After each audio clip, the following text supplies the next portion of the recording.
Hi everybody, and welcome back to my second session with the Royal Voluntary Service. I'm Lynn Beattie, otherwise known as Mrs. Mummy Penny, and I'm a personal finance expert. I spoke to you before Christmas, talking about some sort of general sort of cost of living tactics to help you save lots of money, and I've been invited back to talk about a bit more about budgeting, because I did touch on it in the last presentation, but I wanted to go into a lot more detail about it. Actually, it's the big tool that you need to get in control of your finance. So that's what I'm talking about today: how to budget and save money. Okay.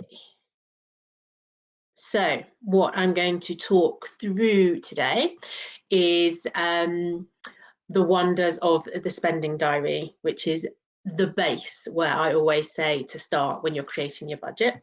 So I'm going to talk you through how to set up a simple spending diary, and then I'm going to go through the semantics of creating your budget as well. So there's 5 different parts to your budget. So firstly, you've got your income, then you've got your essential regular bills, and you've got all your other essential spends that maybe aren't so regular. I'm thinking like groceries, petrol, kids' costs, those kind of things. Then there's a section where we need to allow for annual costs or quarterly costs, or things that don't necessarily happen every month. Then a section for emergency savings and a section for debt payments. And then we'll bring it all together into a budget which will help you to just feel in control of your money, help you to save some money. I'll give lots of tips all the way through, as well as how to save money on various bits of your budget. I've also got a budget template which I will refer to as well, which a link is going to be fed into the notes of this presentation as well, so you can actually go in and create your own budget, but not from scratch. So I've already done all the hard work for you. All this stuff I'm going to talk through, all been set up, and you just need to go and pop in your own versions of the expenses that are in there. So starting off with spending diary. Okay, I love a spending diary, absolutely love it. It's go with whatever you're comfortable with. So I know some people like to use the notes in their phone. I occasionally work with some people and help them to sort of get to grips with their money, and the most recent person I've been working with likes to use Google Docs. So he updates it. I can see exactly what he's spending his money on. An old-fashioned notebook, that's another great way if that's what you're comfortable with. Maybe an Excel spreadsheet. I love an Excel spreadsheet. Maybe that's my accounting background coming through there, but yeah, I love to record everything. So on a daily basis, or every couple of days, it depends how good your memory is, you need to record everything that you spend across every tap of your card, every time you pay something with your watch or with your phone. That all needs to go through, and I've just given you a little example of some costs that have gone through on my spending diary. So this is literally your everyday spends.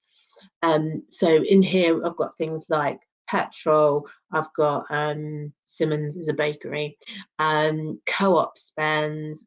That tells me I shop far too often in the co-op, which is on the way to the school run. And there's fuel costs in there, there's prescription costs, there's a Tesco spend, there's a Deliveroo takeaway. So it's and that's all my day-to-day expenses that have gone through in a 7-day period.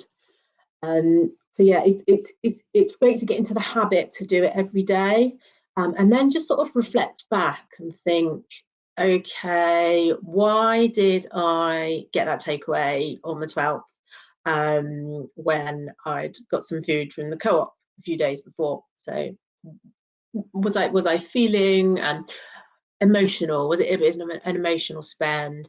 Did I run out of time that day? Was there something that I could do to change that behaviour? So I think the act of writing everything down gives you like accountability for your spending again. Because what technology that we have nowadays is wonderful, but what it has done is it's made it so much easier just to spend and forget about it. So yeah, the spending diary is going to really help you get in control of the everyday spendings. And I think when you think about a budget, you often think about all, your regular expenses, your mortgage and your electricity bill and your mobile phone bill, all those kind of things. But actually, it's these everyday expenses. It's the lunch costs, it's the coffee cost, it's the odd bits here and there. It's the stopping too many times at the co-op. It's those kind of things that add up that can end up sort of busting your budget. So yeah, it's a really, really powerful thing to keep a spending diary. So then at the end of the week and at the end of the month, you add up. So you categorize all your spending. So you see that I've put them into categories such as groceries, takeaways, petrol, gifts, healthcare. You might also have clothing. You might also have like school costs, kids clubs, all that kind of stuff that just isn't a regular monthly expense. Categorize it all, and then you come up with a total for the end of the month, and then that's going to give you a total for your non-regular expenses, which is going to feed into your budget. Okay, so I would spend a few weeks doing that before you actually get to the point of doing your budget, because what this is then going to give you is actual information based on what you're spending now, which means that you're not going to just pluck budget numbers out of the air and create an unrealistic budget, because that's just never going to work, is it? So you need to have your actual facts of what you're spending now. We can feed that into a budget, create budget version number 1, see what the numbers flowing out at, and then we can start looking at pulling some of the costs down and yeah, making improvements to the budget. Okay, so very first part of a budget is your income. Start with your income at the top. I do have an example of a budget which I'm going to flick through to at the end of when I stop talking, so I can sort of show you all of these sections in the spreadsheet as well and show you a real life example of my actual budget and how it works. But yeah, start with your income. There we go. And in here, so include all your money you've got coming in. So your main salary, you might have a couple of jobs, so money from your second salary, any benefits you receive, any like child benefit, working tax credit, any of that kind of stuff, and any extra income that you might make from other things. There are lots and lots of ways to make extra money. And I'm not talking about huge amounts of money here, because I think that, again, it makes it quite unrealistic. But if you maybe just popped in like 50 pounds, £100 a month that you might make from extra side things, then that's just more achievable. Because what I'm all about is setting an achievable budget that you're not going to beat yourself up on if you if you miss a few of your targets, and there's something that just is achievable for you that's going to keep you motivated and not feeling too restricted. So yeah, I would absolutely put a little bit aside for extra income from maybe eBay sales, a bit of mystery shopping, or side hustles, making a little bit of extra money from doing something you love, cleaning, walking dogs, crafting, card making. There's so many wonderful things that people do to make a little bit of extra money.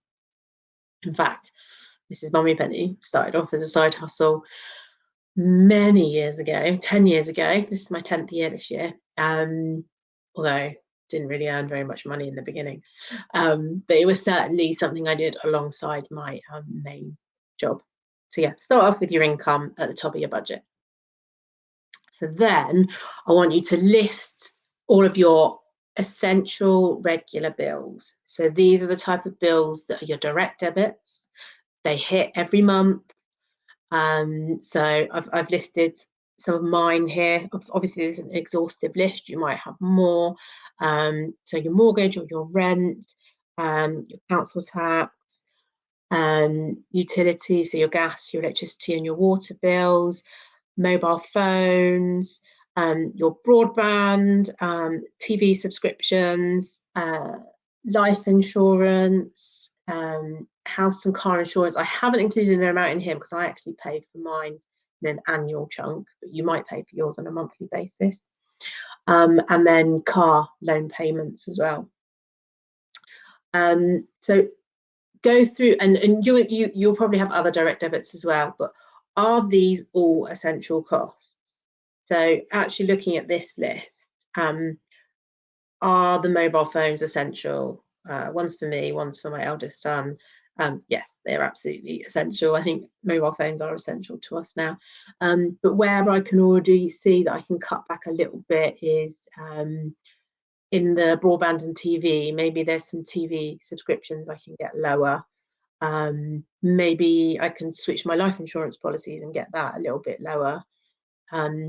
Maybe I'm soon coming to the end of, well, in fact, this is my car PCP payments as an example of something. I don't actually have that payment and to pay anymore. So are certain things coming to an end?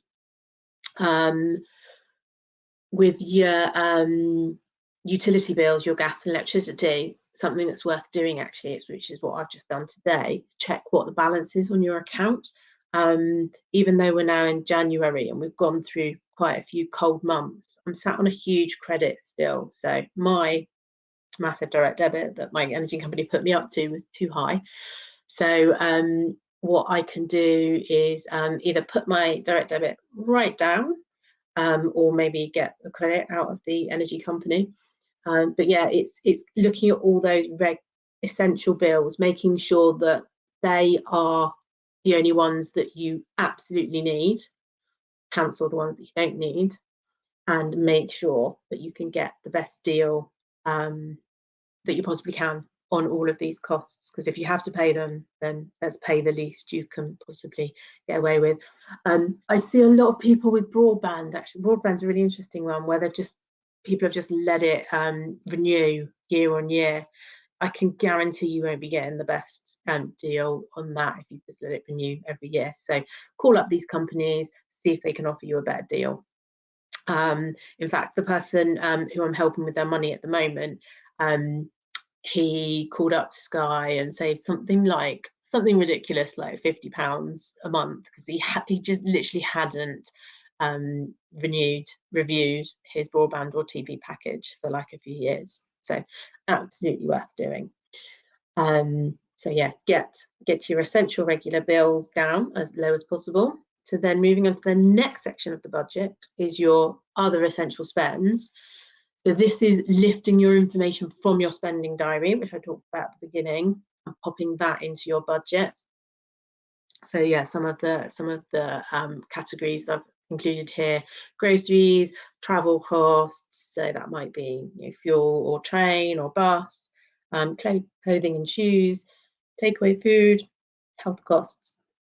Lots of things that can be included in here, but yeah, there's stuff that and what I want you to include in here is the number that's come from your spending diary.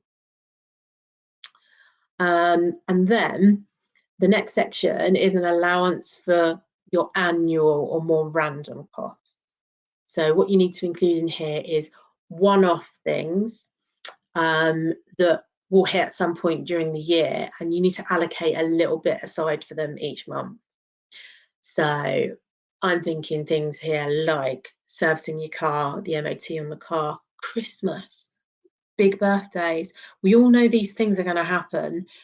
They happen once a year. So let's set a little bit of money aside each month in a separate savings account that we can then pull from when those sort of more irregular events happen.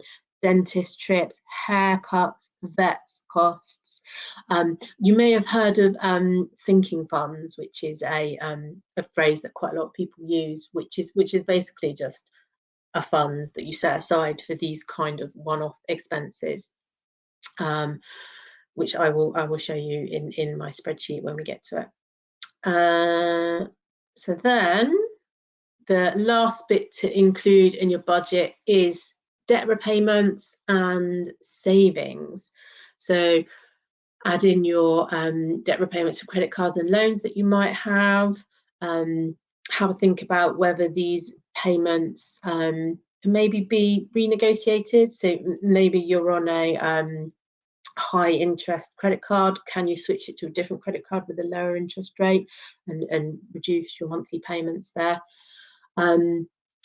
Then savings. So I've just included some random savings ideas, but we should be creating a little bit of an emergency savings fund, which is you could almost look at it as similar as putting money aside for those, those one-off costs that are happening throughout the year. But what an emergency pot is for is it's literally for when the worst things happen, when the washing machine breaks, or the car MOT actually comes up with some quite big issues, 4 new tires or new brakes, or all these big expenses. That sort of money then comes from your emergency savings. It doesn't have to be lots of money, but what it does do is give you peace of mind to have a little bit of money set aside you can just dip into when those big things happen, which they inevitably do. If you're employed, then any pensions contributions will happen from your gross salary, so that's not something you'll have to worry about. But if you're self-employed, putting money into pension and investments, and also maybe saving money for your children or saving for summer holiday. So it's good to put all of your costs into your budget, and then you'll have your full picture of your budget. So what I'm going to do is I'm going to flick into, I'm going to share my actual budget template so I can talk you through. I think it will just bring it to life with actual real numbers, and you can see income versus expenses. So let me just get out of this screen. Oh, escape. There we go.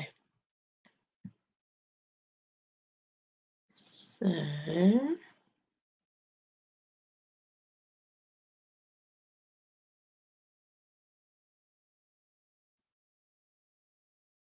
I just need to make sure.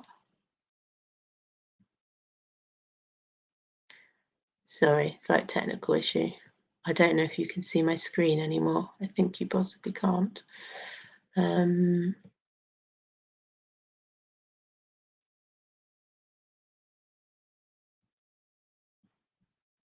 There we go, in there. Yes, here we go. Sorry, back again. Right. Share my screen. Share screen.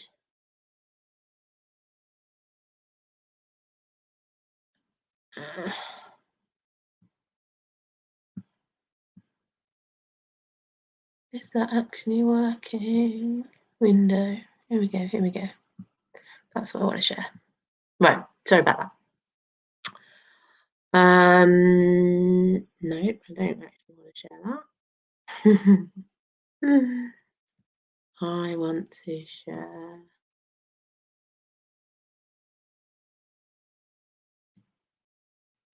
Stop sharing. Sorry about this. Present. Share screen. I want to share.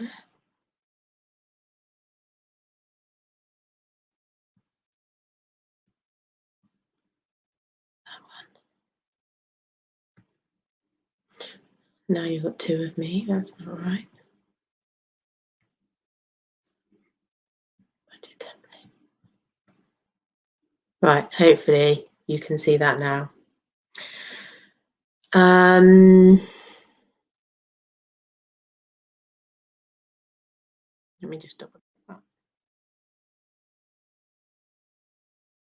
So hopefully you can see a spreadsheet of my budget. So I'm just going to go through. I'm going to talk you through all the different sections again, but showing you actual numbers. Now, this, as I said, this link is going to be fed through into the presentation, and you can just pop in your own details here, and it's going to work out for you exactly what's going on with your budget.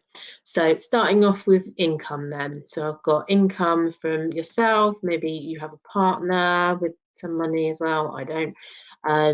Job benefit, and I've got other income coming in from places, and sales. So that gets me to a total income number, which we start off with at the very top of the budget. Then I've popped in my expenditure. So I have shown my mortgage, childcare, school fees, dinner, school lunches, any costs there. Then what I've shown is, so what I do on a monthly basis is I put all of my spend through onto a credit card and pay off in full each month, because that credit card gives me points, basically. It gives me cash back. You just, like, it's fine to do that if you can make sure that that credit card is paid off in full each month. But that includes, so an Aldi, big shop, top-up shops at the co-op, petrol, eating out and takeaways, children's stuff, clothes for everybody, days out. So that lot comes to £650 a month. Then we go further down into the normal essential bills. So council tax, electricity, water, mobile phones, broadband, debt payments, life insurance, house, car insurance, car payments, any money you take out of the cash, at the cash machine. I have to say, I don't really use much cash, so maybe that £50 is probably a bit too high. And then I've got a pay myself section, which is the savings section. So I've got £100 a month into emergency savings, then I've got £150 into my tax account, which has to be paid each month. And then the last section of the budget is all of these one-off costs. So what I've done is I've worked out how much they cost each month, and then added all of that up together. So haircuts, dentists, vets, car servicing, car insurance, house insurance, car tax, birthday parties and cards. That's one that costs quite a bit, isn't it? I mean, when the kids are littler, it costs more than when they're older. Birthdays for my children, school trips and football money. That is actually quite a lot of money per year. Holidays, and then cost of Christmas. So all of those one-off costs sort of go set aside into a separate account, £400 a month, and then that takes me to my total expenses, 3,361, and compare that to my income at the top. I have a positive number, so my income is slightly more than my expenses, and hopefully that is a positive number for you. So what you want to do is, if it's a negative number, or if it's a small number and you want to make it bigger, it's looking back through all of that information you've now got in front of you in a spreadsheet and working out, right, what can I reduce down even more? So I've already said about going through your essential bills and getting the best deal on them. So that's a great place to start. But then maybe things like the costs that come from your spending diary. So your food shop, £300 for me, is £300. Can I cut that back? Maybe it's £250, just cut a little bit out of that. Can I cut back on my petrol costs by doing more lift sharing than I do? My petrol costs are mainly going to football. Eating out takeaways, can we make that just a treat every 2 weeks rather than once a week, which would take that £100 maybe down to £50 or £60. Yeah, it's just looking at each of the different lines and thinking, can I cut that back a little bit? Then you can create another version of your budget, particularly if your expenses are more than your income. And yeah, that's basically how you create a budget. What I will say is it's going to take you a bit of time to do this, so don't fear the budget. is really worth doing, because once you've got the numbers in front of you, it's so powerful to actually see that, oh, okay, my expenses are more than my income, so I need to dig some stuff around. It's all going to be based on realistic numbers because it comes from your spending diary. And yeah, it's a great tool to check back on once a month to see actually how your spending is done versus your budget. What I will say is it's a good idea to revisit your budget every 3 months, maybe every 6 months, as things do change over time. Direct debits slip in that maybe you did a free trial and now it's costing you money that maybe needs to be cancelled. But yeah, it's just worth keeping a track on your budget and keeping in control of your finances. So that is my presentation on how to create a budget. I'm going to stop sharing my screen. And I want to hand over to see if there's any questions. Oh, you weren't able to see that spreadsheet. I'm just gonna flick back into present. See if I can share the spreadsheet again. There we go.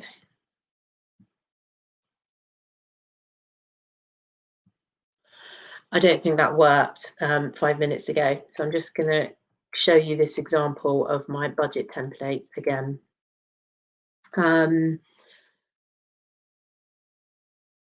Just a real life working example. The link to this is in the notes for the presentation, but just to bring it to life with real numbers, I've got income here, all the different income lines I explained, and then the budget flows into expenditure. So regular expenses, I've put the mortgage and the rent as the first one because it's the biggest one for me.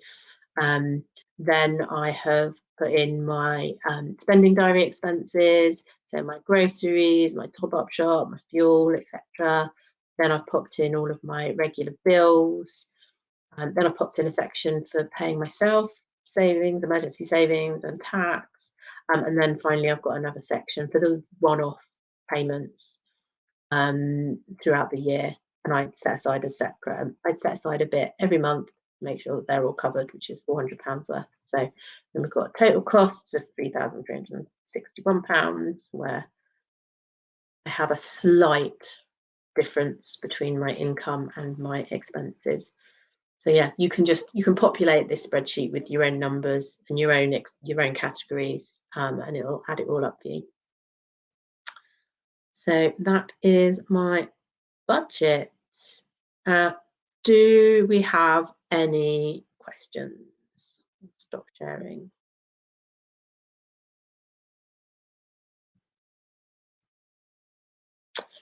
So do we have any questions? Oh, no questions so far.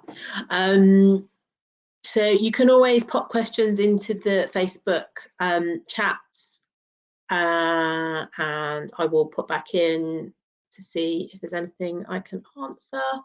But yeah, have a go at creating a budget yourself.